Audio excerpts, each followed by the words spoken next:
പശ്ചിമേഷ്യ നടുക്കിക്കൊണ്ട് Iran തലസ്ഥാനമായ തെഹ്റാനിൽ ഇസ്രായേലിന്റെയും അമേരിക്കയുടെയും സംയുക്ത മിന്നലാക്രമണം.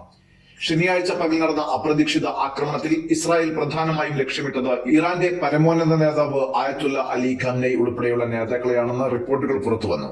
എന്നാൽ അമേരിക്കയും ഇസ്രായേലും ചേർന്ന് തെഹ്റാനിൽ നടത്തിയ അപ്രതീക്ഷിത മിന്നലാക്രമണത്തിന് മണിക്കൂറുകൾക്കുള്ളിൽ തന്നെ അതിശക്തമായ തിരിച്ചടി നൽകി ഇറാൻ. ഉച്ചയോടെ ഇസ്രായേലിന് നേരെ ഇറാനിൽ വൻ മിസൈൽ വർഷം ആരംഭിച്ചതായി ഇസ്രായേൽ ഡിഫൻസ് ഫോഴ്സ് സ്ഥിരീകരിച്ചു.